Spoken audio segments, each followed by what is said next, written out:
Hey everyone, I'm Wa. And I'm Chris, and welcome to Docu-Sweeties. We're two longtime friends who discuss the riveting and sometimes trashy world of reality TV and docuseries. Yes, but through our own lens, which sometimes is all aboard and sometimes is the last stop is this one. Get off. At the end of the day, hopefully mildly sweet. Hello. Hi, so today we're talking 90 Day Fiancé Happily Ever After, Season 9, Episode 8, May the Force Be With You.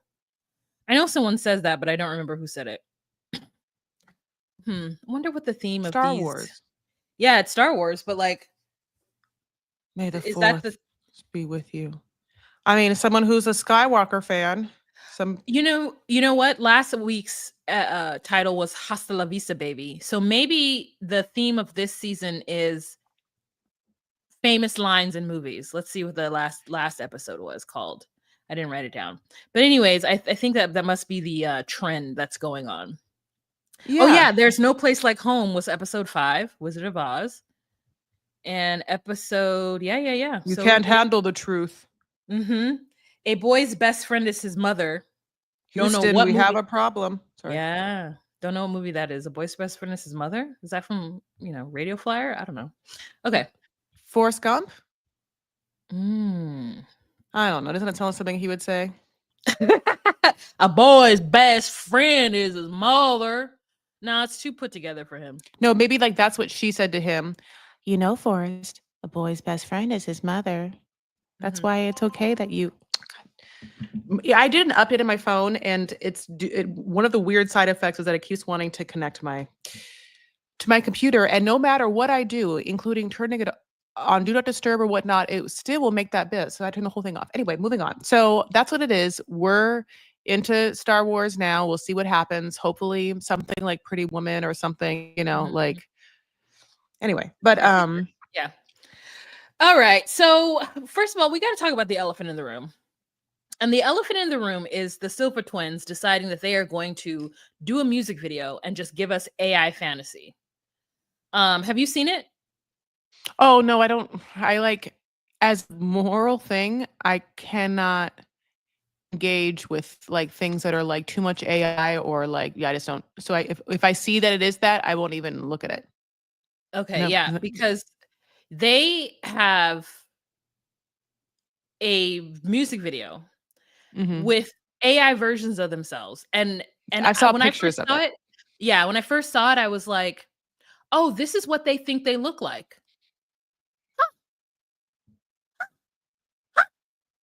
Interesting. So, or an avatar version of them, or like who they would if they were made their sim. Yeah. But it's so wild that they would put, it's just really wild. It's not even like I guess you can, okay. If an artist like in the 90s decided to do a music video and then instead of putting themselves in it like a real person, they had a sketch artist like make a cartoon version of that music video, and that's what they are trying to do, okay, then yes, I guess I can see that. It's wild. So, but you're right, that's not what happened. They just put whatever, they just made a computer do it. Yeah. And it's bad, and everyone's like, what the fuck is going on? What the fuck is going on? And I'm just like, that is what they think they look like, and it's crazy. But it's like, I think we should all just take it as a cautionary tale. We should all hope to never reach that level of delusion. Like, even if it's coming from a place of self-empowerment, we should always just strive to remain on earth. Okay? Just strive. I agree. Be present, be grounded, know who you are, love yourself. Those are all like intrinsic things. Yeah, you got to do it. Otherwise, you could end up with AI versions of yourself in a music video where you don't even rap or sing. You just kind of talk over a track. Okay. Starting with Georgie and Darcy. So they're getting ready to drive to his parents' home, and they do... They don't do anything. Georgie sits down. He says he's ready, because when he's finally ready, he actually is actually ready. Darcy doesn't understand what the word ready means. She doesn't understand that when someone says that they're ready, that means that at that point they can leave. What she does is that she puts on one outfit and then doesn't feel herself in the outfit. And all it is a pair of slacks and a silk shirt, and it doesn't look bad. It's actually the perfect outfit. It's the ideal outfit for what is about to happen. It's so funny because this whole time we're supposed to believe like she doesn't know how to, and she keeps being like, I don't know, I do know how to, and the eyelashes, everything. That outfit is pitch perfect. It's textbook. It's you're right. Slouchy, dressy like trousers and like a silk blouse that's much too big that covers everything. It's high necked. It's like a beige. It looks the funny thing is it looks rich. It looks luxe. That outfit. Granted, yes, the shirt should be more fitted. Okay, should the shirt be more fitted? Yes, in real life. And of course, even the pants altered. But the basic structure of that outfit is so classy, so Mm-hmm. luxurious, so like rich looking. It's so kind of everything she wants to be, but she doesn't see it. At all. She does not Mm-mm. see it. She, in fact, talks herself out of the outfit because Georgie, I guess, doesn't say, "Yes, babe, that is perfect outfit." He was done for He d- doing that. He knows what she needs. yeah, and he's just like, "Whatever, it's fine, it's fine." And Stupid she move. changes out into something that is not fine. Horrible. But by then, it's too late, and he just wants to fucking go. It's so not fine that I'm like, you, you that's Hmm? the whole time I was just like, wait a minute. You went from wearing something that was perfect and being like, oh, I the only thing I don't like about it is like obviously I've lost weight. Oh, I don't okay. So now I'm gonna put this something that's tight on with shorts, and then I'm going to not wear any tights with the shorts, not an opaque pair of tights. I'm going to have like some kind of, I don't know, the greatest showman or some kind of like riding jacket with a long tail as the thing Mm-hmm. that's gonna Mm-hmm. actually keep me covered, and lo and behold, the button breaks. But Mm-hmm. here's the truth, Chris. Mm. You know when a button's about to come off. Oh yeah. It doesn't just pop off. No. There are signs that a button isn't secure. And then she puts on this white Chanel jacket that says Chanel on the back. It's probably not. Chanel jacket on over it, just like a coat. And gets in the car, and he can't say anything. He doesn't say anything, which is silly on his part because you want to set your partner up for success. Um, they have to carry 10,000 bags downstairs. Yeah, 5 with the big fake ones. Chanel logos on them, and none of them are Chanel, like weird plastic roller bags. Like, baby, they never made that. She says, "Style's a part of who I am," and okay. And then she says she loves feeling classy and demure. Um, she says that he should be happy that he found a snatchy girl. Yeah, that she snatched. And that she just keeps talking through everything that's happening. Like she's getting dressed and she's like, well, blah, blah, blah, blah, blah, blah, blah. And he's just sitting there listening to her ramble on as she like talks through this process. And I think to myself, if Stacy were here, Stacy would give her that back and forth that she requires because Georgie doesn't know what to do. He's just Yeah. like, girl, put the clothes on and let's go. But she has to like talk through it. And I hope that that level of insecurity never reaches me. Like I don't want to wish that on anybody, to where you wear the right thing and then you talk yourself out of wearing the right thing because you only feel good in revealing inappropriate clothes that you somehow think is classy and demure. This woman says, I love feeling classy and demure. And I'm like, Mhm. there is nothing about your outfits and your choices that is classy nor demure. None. How would It, you know what you have never felt? You've never been like, yeah. It's interesting. She knows what she's doing. I think that you get to play at something. Like she sprays her. Well, I think that Wow silver product that people are using in the car. People love that Wow, honey. It's what like does a it do? glossing kind of treatment. Now, I will say this. I have talked a lot of shit about Darcy's hair. Darcy's hair is great right now in Mhm, Bulgaria, and in all of the like mhm, confessionals, mhm, everything is on point. mhm, Darcy, hair and makeup wise, mhm, for the pure skill of who she's going to, has never looked better. I'm not mhm, saying Darcy naturally hasn't looked better, but what I'm saying is God, her hair looked so wild for so long. So roots, black frizz, where the extensions were damaged, sad looking, depressed looking. Looks like someone who, like has stayed up and partied. Like, looks like Haram, like Britney Spears. Like you're just like, but worse because at least Britney kind of doesn't have, unfortunately, feels like a completely different texture at the root of her hair. And so, what I'm like, so there's a lot of things that are happening against them. All that to say. I've talked about it, but I need to like give props because her hair looks great in real life while this is being filmed in Bulgaria. She's putting this stuff on and definitely it's being spread in the car and he can't handle it, but she says it's for the texture, it's for the humidity, and certainly it looks great. Her hair looks great the entire time. It actually does. But before she gets in the car, she does a little dance where she's like, I look snatched. Like if I was a cereal, I'd be snap, crackle, pop, snap, crackle, pop, snap, crackle, pop, snap, crackle, pop. And I said, again, may this level of insecurity never reach me. No one says snatched anymore. Also, like snatched is done. I don't know the last time anyone said snatched. Like her and Usman. You can maybe say your waist is snatched, but only if you're literally talking about wanting to give yourself a defined waist and maybe in the context that you've used a corset or something to purely snatch a waist, but like nothing else truly feels snatched anymore. There's been other words that are always better. So Georgie is not happy about her outfit, but he is worried about other things that are going on. He hasn't seen his parents in 13 years. And I mean, I have to let this settle in on to me because I've never been in a situation in my life where I haven't seen my parents for 13 years.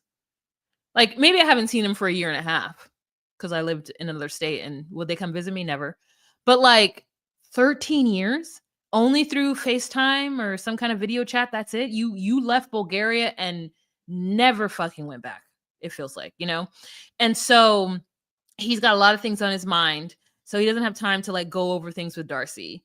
And so he doesn't talk in the car, but when she starts to spray that stuff, he rolls down the window and is like, what the fuck are you doing? Like, what is happening? So they pull out in front of his house and, he's like, oh my God, it's my house. And she's like, it's your house. And she just wants to like be there forever. Like she wants to be a loving, doting wife. But sometimes it feels like maybe you should stand down, Darcy. Like your loving dotingness is coming off as like bothersome to this person right now. So like maybe just let him live, maybe just let him have this moment. So his mom comes out, she's upstairs on the veranda and she's like, oh my God, oh no, oh my God, my Georgie. And she's like 13 years I lived to see you come home. I mean, that was real fucking talk. That was, I mean, I lived to see you come home. And he looks just like his dad. I mean, he stole his dad's face. Yeah, there's a lot there. The dad is a little cold. The dad's like, I thought I wrote down what the dad said. I'm so sorry. I guess I didn't. It was something like it's been a long time or something. It was just, and it has been. It does feel like there probably is some contention there, like even though she's obviously happy to see her son. But you also, did you say the fact that her button breaks right before this happens? Mm-hmm. Okay, yeah. Darcy's now walked in with, that's when her button breaks, but right before this happened. So now she's just like all hanging out. She's upset. They bring her Bulgarian roses, which looks really lovely. And Darcy just keeps being like, merci, merci, merci, merci. Oh, the wood's so cute. It's so charming. It's so quaint here. It's merci. She's holding on to dear life. Oh, yeah. The dad said time has passed. It was just interesting. They all kind of group hug. And then going up to the room, lovely room, they kind of let it be known that they have 5 big suitcases and 2 small ones.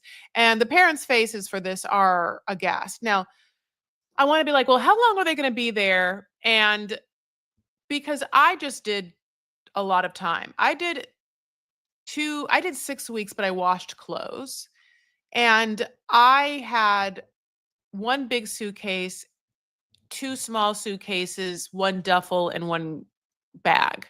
So, but it's my fault because I feel like if I had more big suitcases, there'd be less small bags, which is my own thing. And also, there's such things as trunks, which I have never had because I don't do that much abroad traveling in Europe. But like, have you ever looked at what a trunk can hold? No, it's a lot. I believe you because I feel like, you know, and in movies such as The Secret Garden that you and I have probably watched ad nauseum, she had a trunk with her too. Like Think about that. people used to travel with luggage that did not have wheels and they just made it work. And that is always a shock to me. Much I'm bigger like, luggage. yeah, much bigger luggage, no wheels. And I'm just Yeah. like, How the fuck do you move a how? trunk? Yeah, Like, you know what I how mean? do Yeah, you move it? yeah. No, you hire people. Like they used to have just people at places that would carry your luggage, be it big or small. And now we don't have that service anymore. That is not a job in which someone can do without you paying an absorbent amount of money to have that happen. Before it was just part of Pan Am's service, you know what I mean? Just part of the Express's service of someone jumping off of a thing and grabbing your trunk. But you can fit a lot of shit in trunks. I mean, the trunk itself is heavy by itself. No, yeah. I mean, yes. So it's like but I think about all the stuff I could bring in and be like one-stop shop and how lovely it would be. And then also at fancy places, they pack it for you. They like, fancy places, they unpack and Mm. pack your luggage for you. And I'm like, what if you had a trunk? Anyway, so if they get over that, but like Darcy's like, don't worry, it'll be fine. Ha ha ha. And then they go look at pictures of him and she needs his dad's glasses to look at the pictures because she can't see. And that part's a little awkward. And the mom just comes right out like, why is she dressed the way that she's dressed? And they try and like dance around that topic. And then Darcy, the thing about Darcy is that she always turns every moment into, why aren't you making me happy in this moment? Like, no matter if it's her sister or whoever Manor's with. So in this situation, they're looking at pictures from his youth, and he like is with a picture with an older woman who's ends up being his teacher, and she's like, oh, have you always liked older women? Look at your hand on her. Me, like it's all about me and how I feel, how you feel about me. Like it's like this very loud. I just came from the South. And like every night, like there's like cicadas that just like are loudly buzzing the entire, like it's just like sometimes it's like, wow, how this is happening or whatever. And it was interesting only because I don't hear that ever because I live in California and there's just like not weird beetles singing every night. There's other things, whatever, God bless, but not cicadas. Anyway, all this to say, it must be this same kind of loud frequency buzzing that happens inside her soul of like, maybe it's just, yeah, the Beyonce song over and over again, like, "Why don't you love me? Why don't you?" Over, like that's what it feels like. And so anytime she can have a pop out, she will and be upset about something. This lady, the way she's dressed, why he doesn't love me? Like she will. The first time she is seeing these people, he hasn't seen his parents in 13 years. This entire night is now going to be about who? Darcy. Wahoo. Right. Darcy. That's And like that's actually personality disorder behavior. yeah. If you really think about it. Like if you weren't, now listen, I'm going to give her that we're on a show and maybe she's doing this. But there's the other part of it where you're like, if you really think about being with someone who hasn't seen his parents in 13 fucking years and you were to do this, it would be psychotic, and Yeah. anyone who was there, you'd be like, this person is a fucking psychopath, period. Yeah. She did not dress to help the mother do anything. And it's Oh, like yeah. it's not even about making herself a part of the family immediately. No. It's about her being comfortable because and so that she can be presented in a way that she feels she's not going to be judged. And I'm like, girl, you are going to be judged because you are dressed like you're going out on a Friday night in Miami on the strip or whatever. You're not dressed like you're coming home to meet the family for the first time. And so the mother is like, listen, oh, it's just one button is the reason why I can see everything. Well, let's sew that button on and let's look at this outfit then. Also, let's teach you how to sew. How And I'm about like, that? what is it anyone need? Okay, like the only thing about being taught how to sew a button on is that this is the only thing you need to learn is that you actually have to go through the fabric first and then through the button, because the thread will just go through everything. It won't do it. You have to go through the fabric first, then the button, and then you can just continue to do it. But sewing on a button is pretty easy. but she just needed that support. So, after the sewing of the button happened, she's so grateful that someone's taught her how to sew a button. So she hugs this woman, and look at that ass thigh meat just poking right out. Look at that. Darcy's mom and Stacy's mom died when? Like, what happened? She's still alive, girl. She didn't die. Wait, what? Their mom is still alive. Where? She is just. Where is she? She's far less photogenic than the dad. She looks like JK's mom. Are they married? No, they're no longer married. So, but are the Silva twins on speaking terms to their mom? Mm-hmm. She looks like like JK's mom. I know you said. I heard you. Just couldn't. Listen. There was a lot of things to process, and so I just picked and choose which ones to process. Maybe not JK's mom, but she looks like she's got all silver hair, like she's fully gray, and she just looks like she doesn't even look like a Canadian mom to me. She looks like a late 60s, early 70s Midwestern mom, which is full. She doesn't look. Okay. Well, I'll do my own research. That was okay. First, okay. So basically, this is so that happens, and then while that's happening, this is like the quality time with her and her parent, the mom. The dad and Georgie are talking, and the dad and Georgie are talking about Darcy's age and the fact that Darcy's going through menopause and how hard the hot flashes have been for him and Georgie and Darcy's dad, who must think whatever of Georgie this whole time is like, you're insane. Then the mom and Darcy talk, and Darcy then is like, did you expect an American girl? Do you love me, baby? So anyway, God bless. And then the mom is like, yeah, you're fine. Listen, you're fine. And then Darcy's like, okay, here's the thing. Also, your son doesn't fucking ever talk about his situations. And the mom's like, well, I do know about your past problems. So sometimes he talks. And then Darcy's like, yeah, but I don't know anything about my husband's life, like his bank account or how much money or if he loves me. And so basically the mom's like, yeah, he doesn't always talk about things. I'll tell him to talk more. And Darcy is overcome with gratitude for this. And then we get the meal. Now there is the craziest, yummiest looking bread. It's one of them. It's like a beautiful loaf. How do you do it? I'm not quite sure. She looks at the bread. She goes, nice and squishy like my boobs. And then George is like, what did you say in my parents' house and right in front of my fucking parents on television? She's like, never mind. Yeah. I will give her that probably is the one moment which I was like, yeah, I can see myself doing that, because I can see myself having a thought and just saying it. Now I know how to dress myself. So that's so that'll make up for that. She also makes something I think called sarmi, and the mother's like, thank you so much for making the sarmi.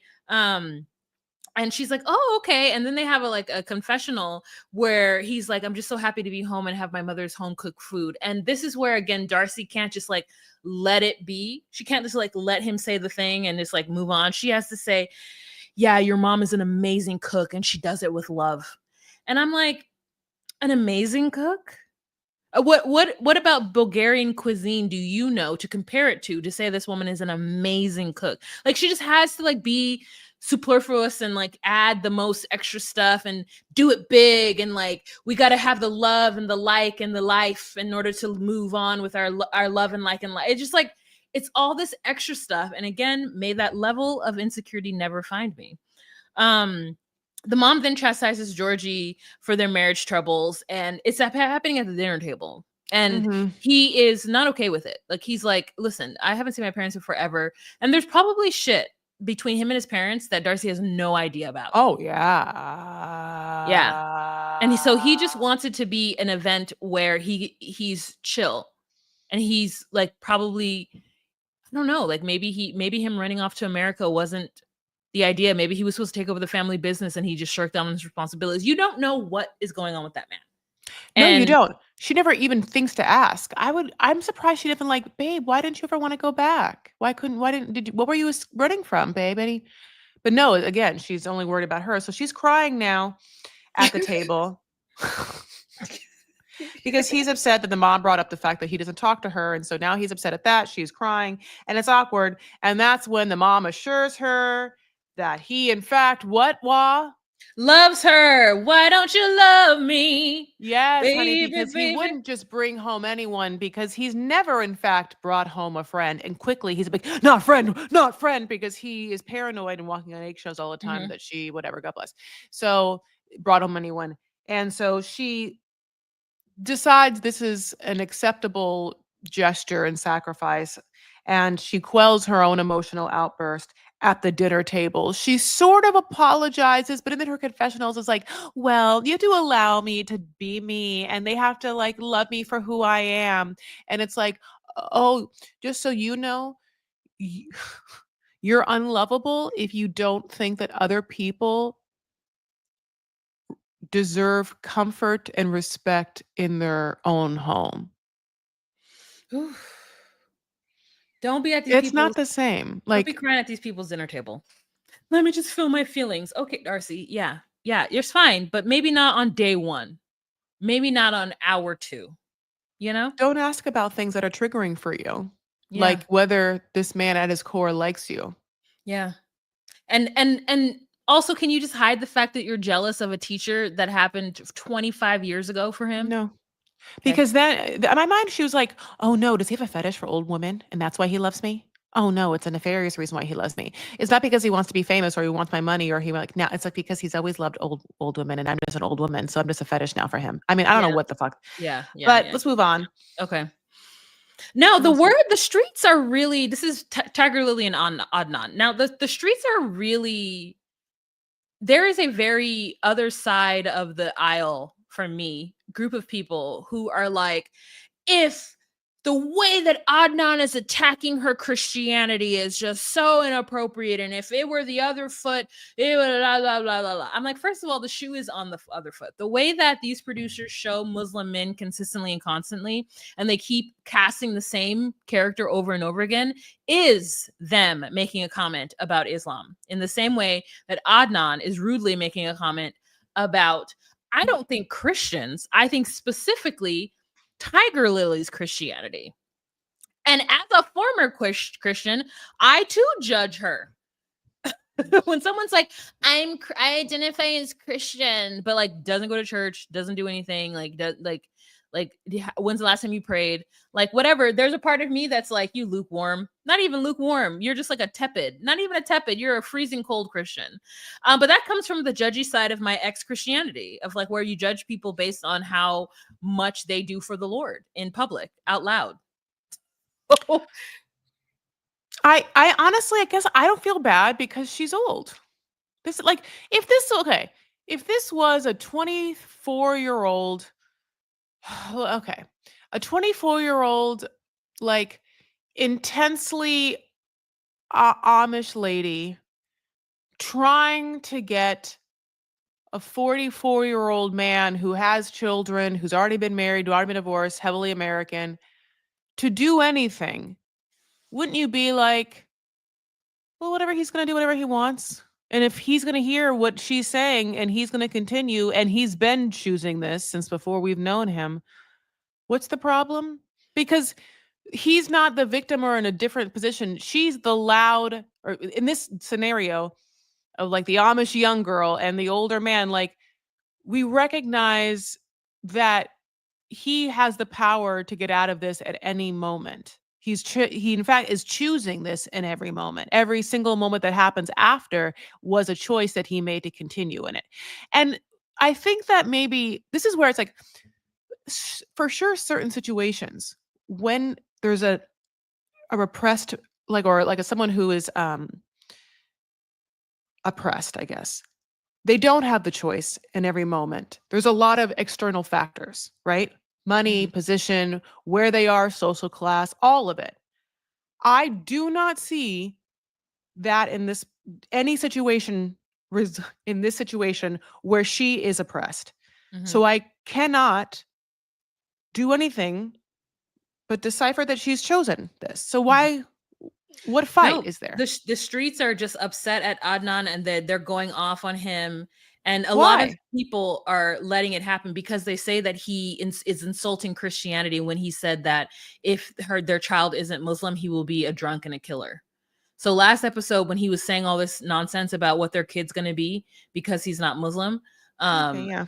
they are choosing to be offended by him saying that the kid is going to be this, which is like Adnan's grasp of like communication and the way that he talk, like he's a crazy person, right? He Like there's says so many mean things about women. I'm like, yeah, we yeah, hear him say horrible things about women. Like, yeah, that's the add to the list. He's not a great guy. Yeah, for sure. yeah, Uh-huh. yeah. But they're like, oh, if somebody on here, if a Christian were talking about Islam the way he's talking about Christianity, then la la la la la. And I'm just like, well, it's not the same. But like, also, he is being demonized. Don't worry. Like, don't worry. Like, Yeah, he doesn't look good. yeah, it's Uh, weird the way that they're like, TLC needs to never have him on our TV again. It's like that. And I'm like, okay, guys.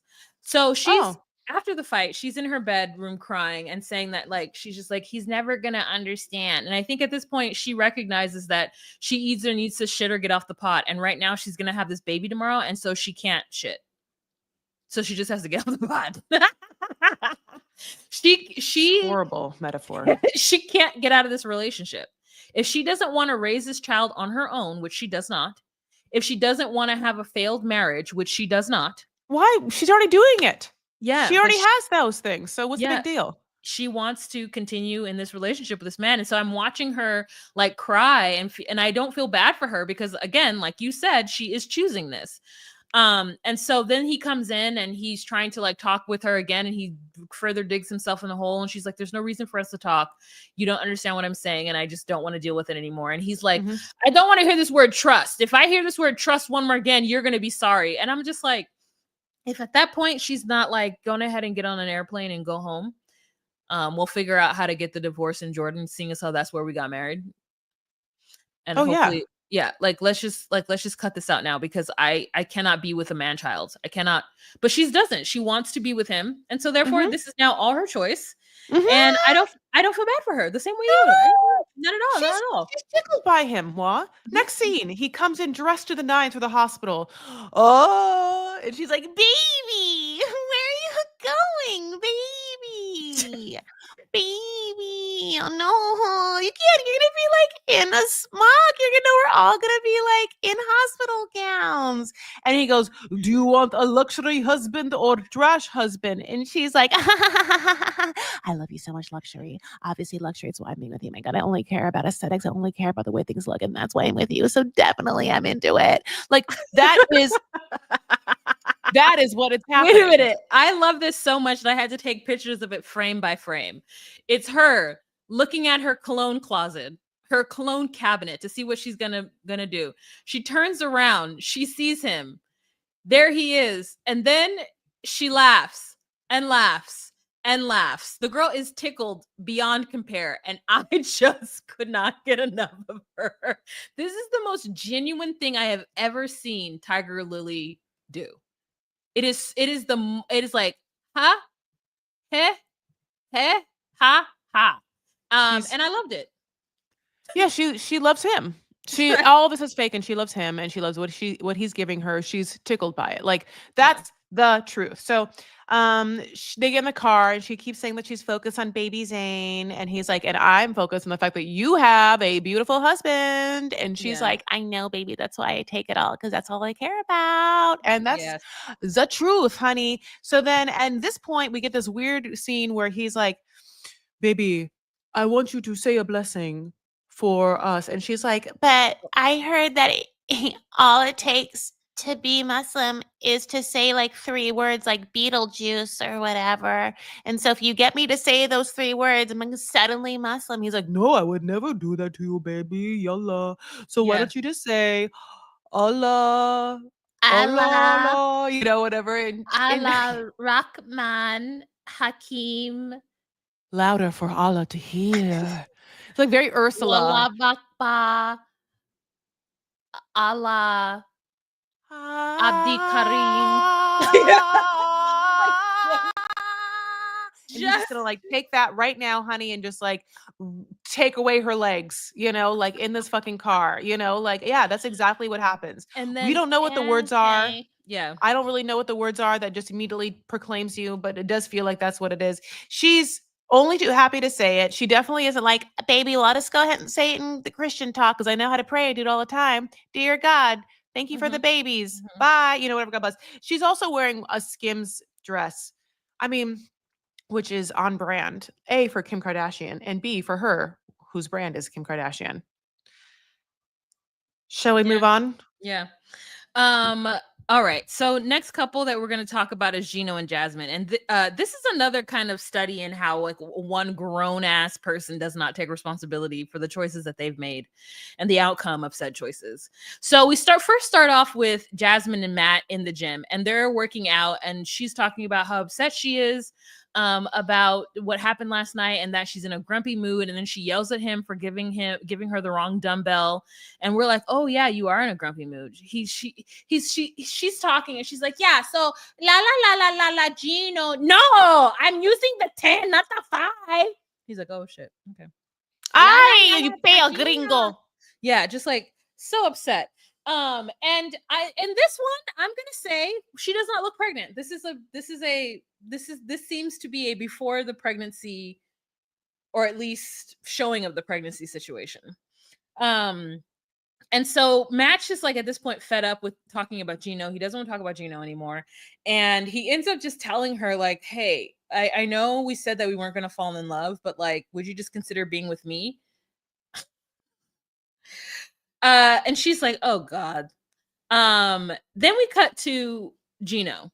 And Gino is gonna drive himself over to see Natalie, and he refers to low-level people like Jasmine, and how Natalie didn't even get a chance to meet his family. He's mad at Dana and Michelle and Jasmine for allowing this thing to go down, and he's like, nobody even thinks about me. And I'm like, no, because that's all they do is think and worry about you. And at this point, they're tired of it, and they want you to get tangled up in the web that you have woven.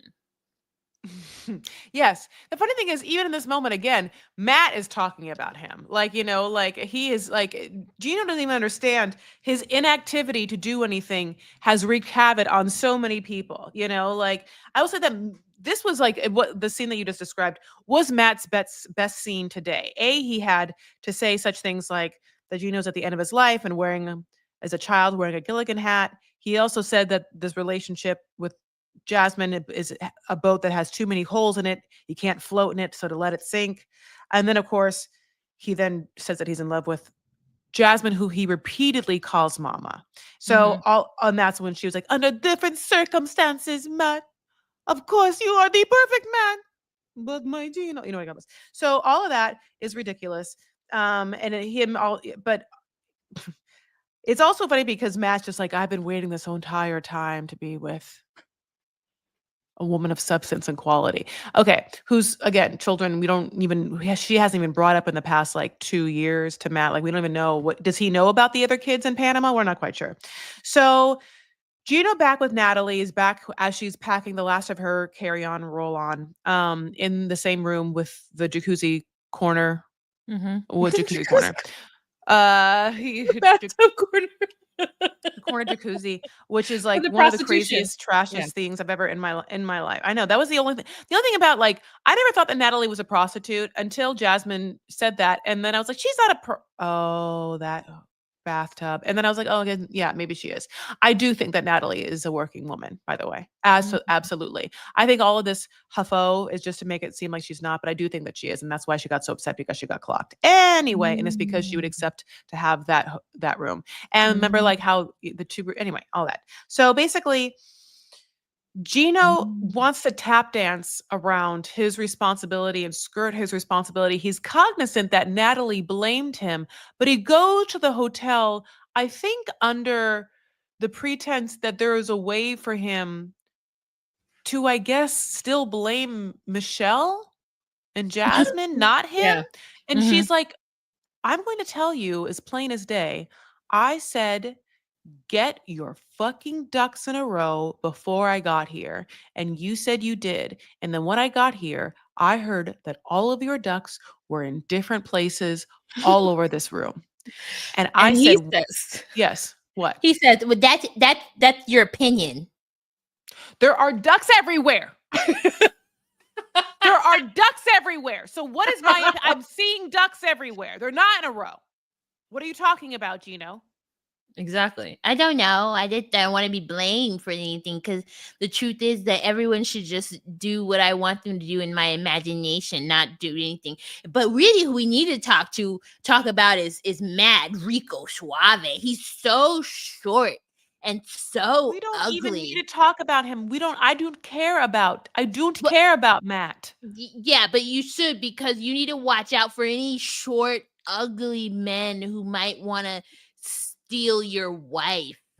That's besides the point because for some reason I was interested in an ugly man. It was you.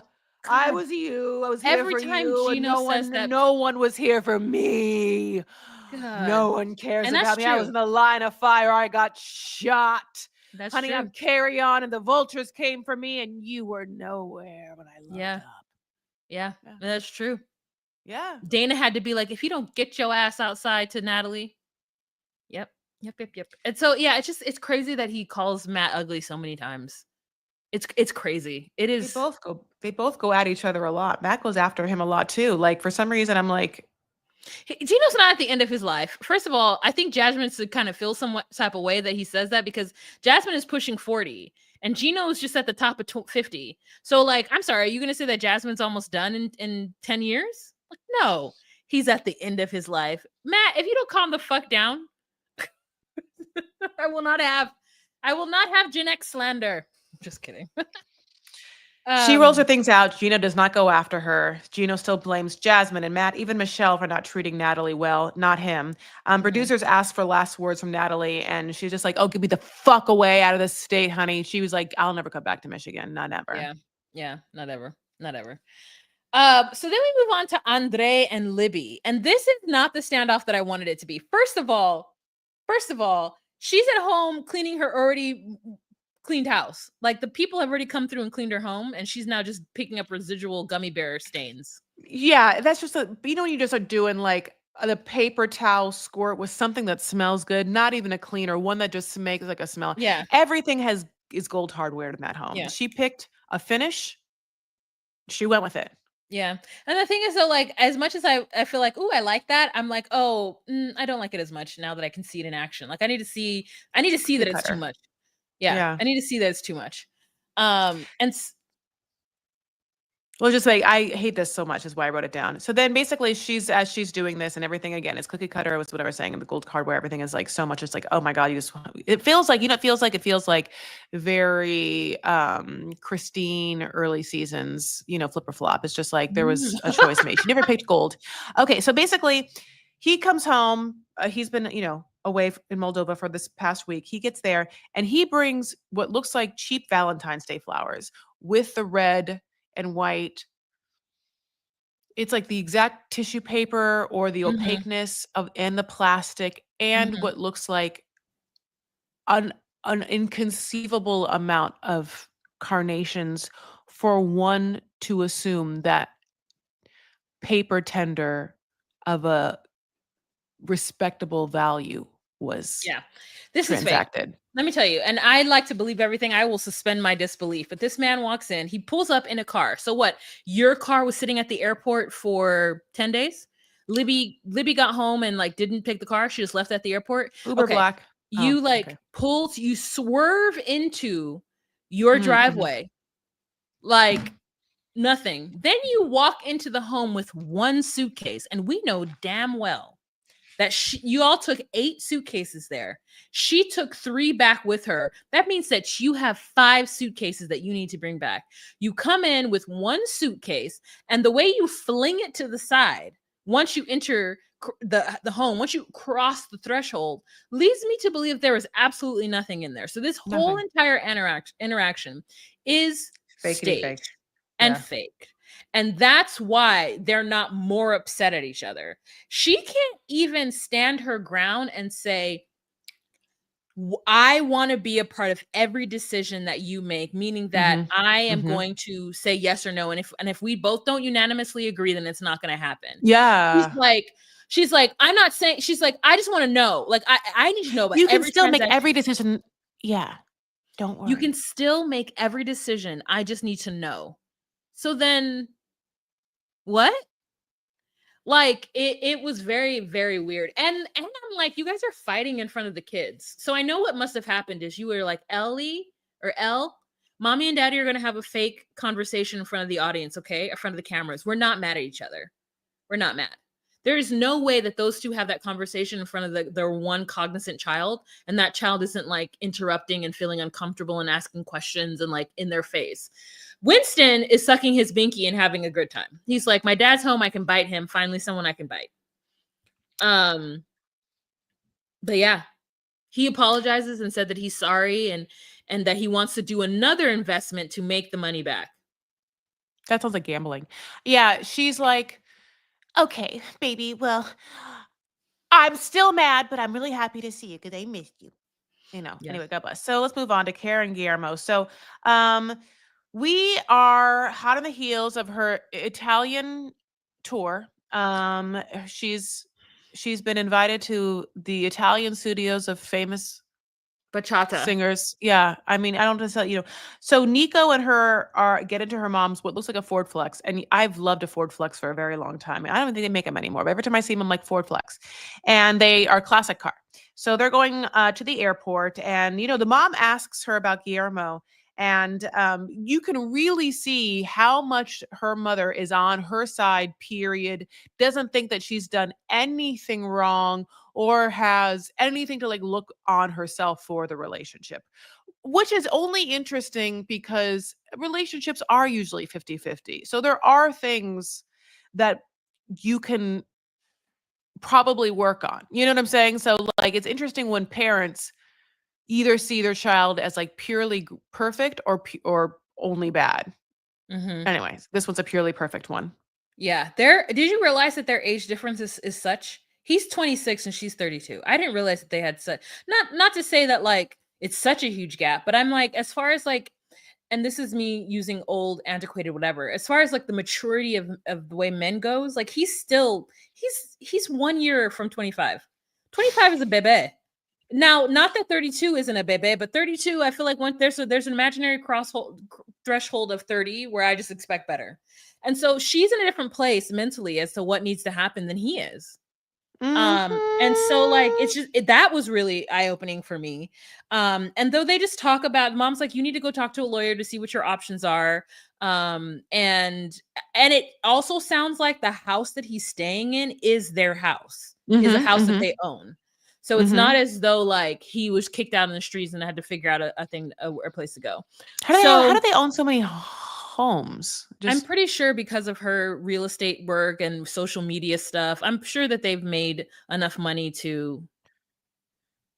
I forget where they are. They're somewhere where houses are cheap. Okay. It's just like, I just thought that was so interesting. Her mom is, driving a bedazzled gold steering wheel. So like wherever they are, thusly, that's one of those things exist. We get Guillermo, and he continues his fashion choice this season, which is to be wearing like what I can only describe as a literary man's cardigan. Literary man's real professor. Yeah, like it's that kind of look, or the kind of look that when you're like 43 and you realize you have to start dating men that are like 54, it's the kind of cardigan that you're like, well, at least he cares about himself. Books. Yeah, like if he's wearing that. He talks to his mom, so it's parent advice versus parent advice. He's also just made himself what looks like a very yummy grilled cheese on rye. So grilled cheese on rye, comfort time with mom.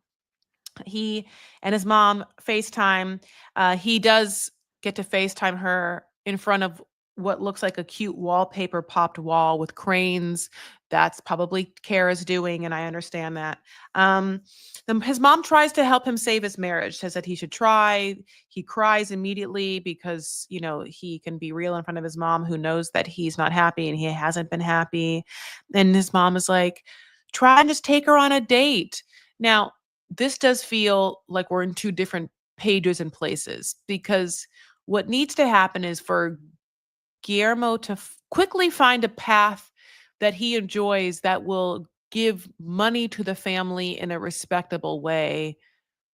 That's the act of love that I think that could really like be useful here. However, There's this other weird thing, which is why the fuck she was so uncomforting about texting in his presence, why she would want him to feel like she's cheating. And then with her mom, be like, I'm so upset that he would ever think I would cheat. Well, then you're young, though. Like, you're both young, you're both very attractive. So if that Very comes up, attractive. how are you not mature enough to understand to just give peace of mind and comfort to someone? Is he always asking you? Like, if this man is literally always asking you, then that's a whole conversation. But if he's like, who are you texting? And you're just like, no one, that doesn't make any goddamn sense. That's not a respectable answer for someone. No one. You don't go into a room with Elise. You don't Yeah. answer no one if I ask you who you're texting. It's just not nice. Yeah, you're right. You're absolutely right. And I just think that like you can tell there's still love there, but I don't know that it is salvageable in a place where at least her, it seems like she needs to be way more vulnerable with him and way more open, and she's not doing it. I think that maybe it's because she was in the beginning. Maybe she's just like, maybe she is fed up because she's been told this man to get a new job, been told him that you cannot be a server while I'm out here running around with 3 jobs. You can't do that. That doesn't seem fair and equitable to me. I am out here trying to do my balloon animals. I'm out here doing bachata, and I'm also out here selling homes. And you cannot just work at the mole place. No, I'm not going to be more ambitious than my husband. And he's just like, I'm not ambitious though. Oh, I want to fly planes. And she's like, that costs too much money. It's too late for you. Yeah. Something else. And it's just like, so then that's the conversation they need to have. And I think she needs to bend and let him pursue his dreams so that he can start making the money that she wants. And, then also tell him she didn't cheat, and that she's sorry that she made him feel that way. Yeah. So the mom says that she remembers love between them because she actually lived with them in DR. So their relationship is so much more involved than most of these couples we see on 90 Day Fiancé. Like, Cara has lived with his mother in DR. Guillermo is able to have personal screen time with her mother in the US. So this is not just a flyby, Darcy and Georgie, I've never met your family. I don't know anything about your past. You don't even give me your bank account. This is like a real marriage. Oh, yeah. Where people have met and there's love, and it's sad to watch it go away. Now, speaking of a real marriage, we've got Brandon and Julia. Now, this was a real ass fight, and Julia needs to leave Brandon. She needs to leave him. His behavior was so fucking inappropriate that, like, I don't know that I will ever be able to forgive him. And I'm not even in this relationship. I don't give one fuck about them. But, like, yeah. So she comes home after a hot ass, tired ass day of she can't even speak because of interpreting all day. Talking. Chris, I can't tell you how upset I would be if I walked in and somebody then expected the party to keep going. And then when I told them, no, social battery is done, voice is done, they're like, you're ungrateful. All we wanted to do was have a party for you. And I'm like, y'all need to come into the 21st century, because all of this like weird, and I'm going to say it, I know people won't agree with me, boomer behavior of like, you should be grateful that I threw you this party even though you're tired, and I'm not going to pay attention to what you actually want. It's what makes me feel better as the adult and the parent in the situation. Like, it's not flying with me. You didn't ask if it would be okay to come into their home and decorate. You didn't even allude to Brandon and say, hey, Brandon, like, this is what we want to do. Can you kind of suss out whether or not Julia will be okay with it? So they could pull back in case Julia wasn't. I'm sorry. Do you want to start at the beginning and just like tell the story? No, I just went in on this. No, I get it. And so basically, yes, as you were saying, Brandon's stupid ass, weird ass parents, like put a bunch of shitty streamers all over the place with a bunch of American stuff. And then they get there and Julia's like not happy at the deal. And we get those weird freaks. And then they're like, we just got some American barbecue and coleslaw. Now, Julia's dad does seem like he is hungry. So at this point, I would have been like, okay, I'm going to just be honest. I'm exhausted. Mom, in Russian, I'd be like, do you want to be with these weird fucking freaks, or do you want to go with me right now and I'm going to get us out of this? The look on that mother's face would have been like, I'm going to go with you. And then I'd be like, okay, well, we'll leave dad here, do what the fuck he wants to do. And then both ladies would be like, duh. And then I would be like, hey guys, mom and I need to go shower and get, but totally, you do this, whatever you need to do. Brandon, clean up after and we'll talk and have fun. I would have let that happen. And then Brandon would come up and I'd be like, we're changing our locks and or I'm divorcing you. Yeah. So, but that's probably what I would have done. Like I would have gotten my mom out of the situation. I would have gotten myself out of the situation. I would have let them do whatever they need to do and just be like, we need a shower. My voice, I can't even talk. I need to go like lay down for a second, suck on something, never you, Brandon, not ever again. And then get myself out of it, but yeah, Julia did make a scene, which makes me feel like this was all planned. It does, unfortunately, just seems wildly like it can't possibly be real that there would be such, just audaciously ignorant people that think this would happen. And then they get so upset, like, we're going to go to a hotel now. You hurt my feelings. And then Brandon's like, I want to go to a hotel with you, mommy and daddy. And Julia's like, leave and never come back then. And Brandon's like, I'm going to. And then they do. And then Julia's like, cool, changing the locks. And I wish she would. Yeah, she's not going to. And it's unfortunate that he behaved this way in front of her family. And it's unfortunate that she behaved that way in front of her family, in front of his family. Like, you're right. There was an alternative, but she chose to be combative because she doesn't know any other way to be. And that's with just youth, I think. And even though they're past my imaginary threshold, but whatever. They don't know how to, not be combative. So they do. And then he ups the ante by leaving. She didn't tell the mother to leave. She just said this was inappropriate. You shouldn't have done this. Betty gets upset. She's like, well, I'm going. And Brandon is like, you antagonized my mom, so I'm going to go with him too. Julia has to run for the hills. She has to. There's no way. Like, I know she loves Brandon, but she's young enough to find somebody else who is not still sucking the teat. Who isn't still sucking the teat. Okay? Just get out, girl. If this was all staged, this is a pretty shitty. I'm like, it's staged, but no producer could convince me to look like a titty baby. Yes, I'll be interested to see what Julia's mom says. Yeah, that's she's the like, truth. What's going on? Yeah, yeah. If Julia's mom is like, I think you should stay. They didn't mean it. Then it'll be like, oh, okay, well, God, I got you too. If Julia's mom is like, oh my God, you got us here for us to save you. I'll save you, my child. I see what has happened. Don't worry. I'm here. And you don't ever have to see these people ever again. Mommy has you. Okay. That's all I have to say. All right, you guys. Thank you so much for listening. That's the end of this episode. If you would like to see more of us, you could follow us on Patreon, patreon.com/DocuSweeties. You get a live very first Monday of the month, plus other content. You can also follow me on my personal socials, which is Just Call Me Wah, on TikTok, on Facebook, and on Instagram. But yeah, and I'm gonna throw it to Chris so she can tell you about other socials. Chris?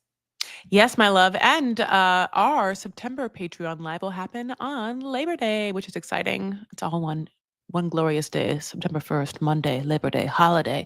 DocuSweeties Patreon live. In fact, listen, if you want to get at us on social media, we're giving you all the options. My name is Chris L. Farah, and I'm at Chris L. Farah on Instagram. I'm also on YouTube. I also have a Substack. Make sure you go subscribe, to those things. Also, DocuSweeties, and we've been killing it on the social medias thanks to Wah.